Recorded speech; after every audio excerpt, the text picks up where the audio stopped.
help people build 700 plus credit scores from scratch. And the #1 trick I teach is when to pay your credit card each month. This one trick will make your credit score go up drastically. What's good, guys? It's your boy Adrian, back with another video. In this video, I'm gonna be breaking down a strategy of what I tell my clients so that they can strategically build up their credit score. One of the main topics in the credit industry, or anybody that wants to know about credit, is when is the correct time to pay off your credit cards. So some key points in this video, we're going to be talking about the statement date and the due date. The statement date is whenever your credit issuer, by example, let's say you got a credit card from Chase, Navy, Bank of America, that is quote unquote the credit issuer. And the statement date is basically whenever they report your balance to the credit bureaus. Now the next date we're gonna talk about is the due date. And the due date is either whenever you must pay your credit card down to avoid interest, or that can just be whenever you have to make the minimum payment. If you don't have the capital to pay everything up front, but you don't want a late payment. That's why on the due date, a lot of people just do the minimum. And it is very important that you know these dates and you must make the minimum, because the last thing you want on your credit score is a late payment. One singular late payment can drop your credit score to as much as 120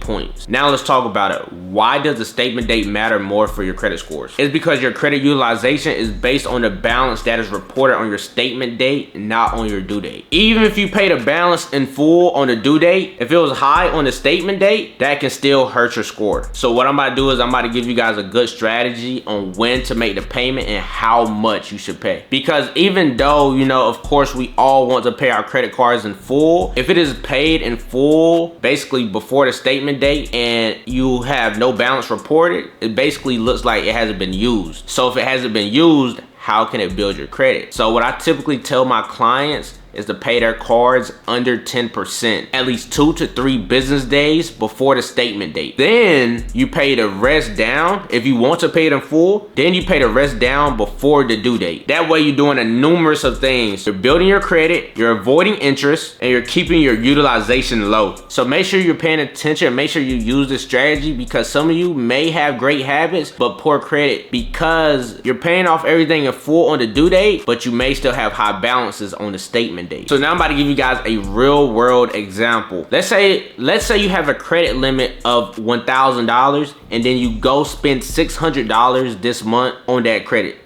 card. And if you pay off $550 before the statement date, and then the rest by your due date, your credit report only shows 5% utilization instead of 60%. That alone can make a 50+ point difference in your credit score. If you want to learn more on how you can take your credit to the next level, whether you need credit repair, whether you need funding, whether you want credit building, I do have free consultations in the description below, and I have no problem helping you guys out. The consultation is completely free. So what me and my team is gonna do is we're gonna review your situation on how we can help you the best way possible. I appreciate you guys so much for watching this full video. Make sure you guys like, comment, subscribe. See you guys at the top, because the bottom is just not an option. I'm gone.